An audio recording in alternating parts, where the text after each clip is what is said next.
Wow, Alien is a thrill ride from the moment we meet the first characters all the way until the credits roll. I just watched it again, and from a storytelling perspective, the people who created this story, they are masters at setting up stakes, creating wonder in the audience, and revealing just enough to keep us engaged. I'm going to go through how they do it.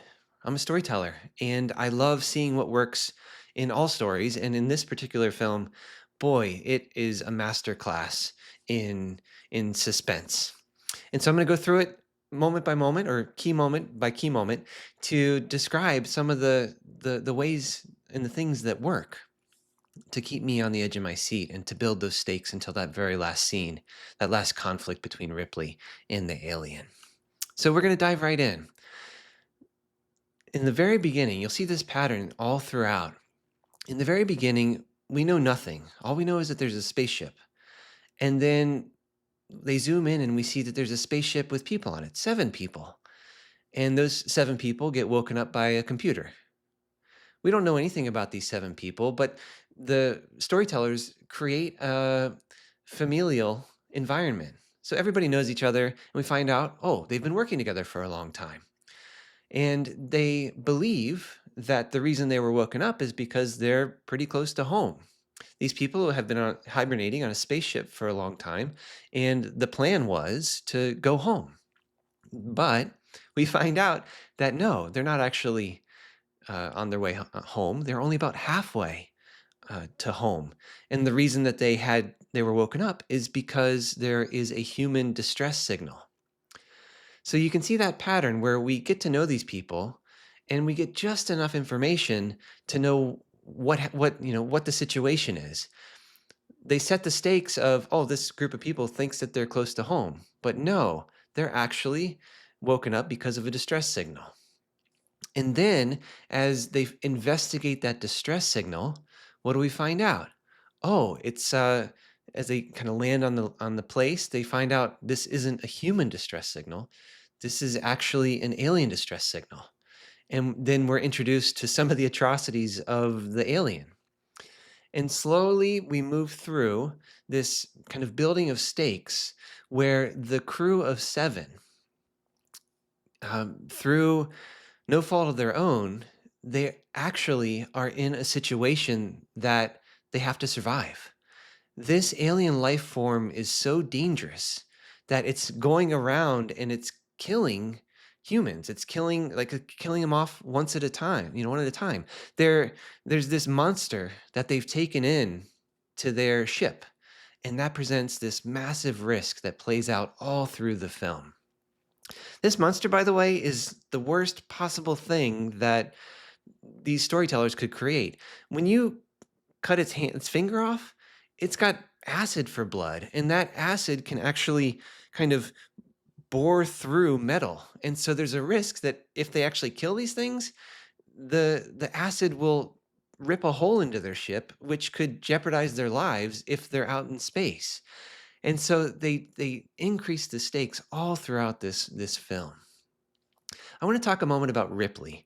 So Ripley's character, she's part of that happy group, but Ripley is cautious. She's the only cautious person on the ship, it seems.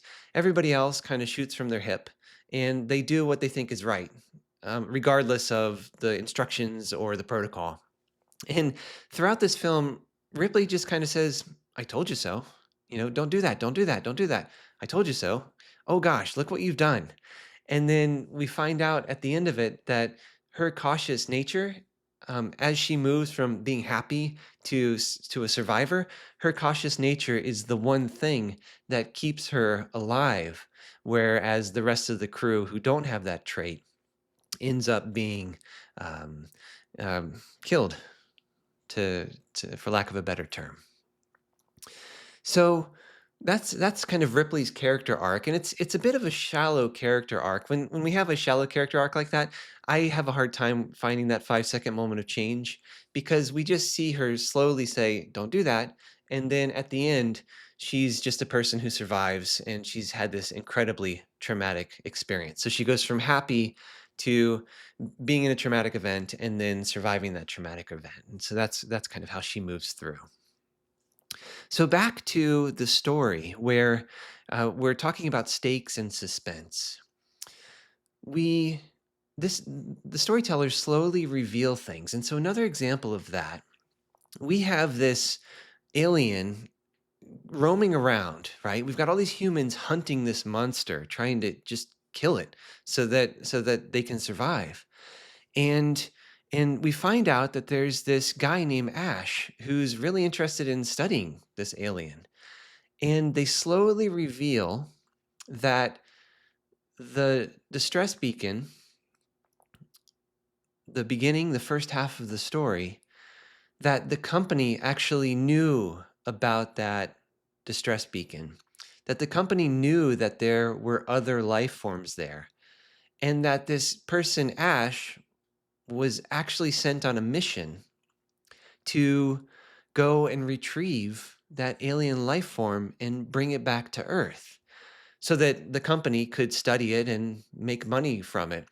They knew so much, it's revealed that they knew so much about this alien that the person, Ash, respected it. That Ash um, actually saw it as an intelligent life form that's more perfect than humans. And so Ash's perception was like, hey, we got to go do this thing. There's something here that could actually really impact humanity. And the entire time we see Ash as this villain because Ash has an ulterior motive, a motive that we didn't know about. And then we find out that Ash, he wasn't just sent here to do this. We find out that he's an android, that Ash isn't a human. And so they sent basically a robot out into space to build trust with all these people, to go on this mining operation, to come and make friends with them, right? To act like a human. But his true mission was ultimately to go and retrieve this alien life form and bring it back to Earth. But Ash didn't know how deadly this alien life form would be. We don't think anybody knew how deadly this would be. And it's basically that reveal is incredible. And then we reveal that they reveal that Ash is actually that android. And it kind of releases the tension and understanding of, oh my gosh, this entire group of people were betrayed, not just betrayed by the company, but betrayed by a life form that isn't human itself. And we find out that all the humans are expendable, that nobody, according to the missions of that android, nobody needs to return except for the android and the alien. And so Ash actually ends up getting killed, and now that we know what's happening, it really is human versus alien, and the stakes that play out all throughout the film are stakes of trying to kill the monster, and they get bigger and bigger. There is this moment as the people are hunting through dark corridors, right? This is a kind of a thing that happens repeatedly. They also have short kind of surprises. So they've got this little radio that tells if there's a life form there. It's in the dark. Everybody's got big guns, and they're looking and looking, and they're pointing their guns, and then a red cat, an orange cat jumps out. That cat is a kind of a jump scare for me. And what it does, though, is it releases some of the tension, but the bigger stakes there, the need to find the alien, sets us up to have even greater wonder. Every time they get close to the alien, according to the little radio thing, we don't know if it's the cat or the alien, right? Because the first time the cat jumps out, we go, oh my gosh, it's not the alien. Oh my gosh, there's something else here. Then the cat runs away. And so they play these games with the audience to be able to figure out, okay, what's going on here? Is it going to be the alien or is it going to be the cat this time? And then occasionally they'll do the cat. They do it once or twice, and then boom, there's an alien, and the guy who sees the alien gets eaten. he's dead. And they do this throughout the film. And then that cat, actually, there's a moment where there's 3 people left, Ripley and 2 others. And Ripley hears the cat off in the distance. And we know Ripley is good-hearted and she knows the risk, but she's not going to leave a life form on this ship that's about to detonate, that's about to explode. And so she runs after the cat to go rescue it. And we don't know, again, these tense moments, we don't know if it's going to be the cat or the alien that she ends up rescuing. Sure enough, she finds the cat. She puts it in a box, and then she's off to the shuttle. But during that time, while she's looking for the cat, the other 2 people who were doing some stuff encounter the alien, and the alien ends up killing them. So the only thing that's left are this cat, Ripley, and the alien. She makes it off the massive ship. Ripley and the cat, they make it off the massive ship. And this moment is actually really incredible. She releases the tension, and we all get to release the tension, right? So we get to feel like, oh my gosh, she's finally safe. And one of the ways that they show this is they actually show her taking off her uniform, because when someone feels safe, they're able to pull off their armor. And she takes off all these layers of uniform until she's just kind of in a t-shirt and underwear, because she's finally safe. And at any moment, as somebody who's watching, we're thinking like, oh, okay, good. So it's over. We're wrapping up the film. She's safe and free. Thank God we can kind of close this thing out and then move on to the next thing in our lives.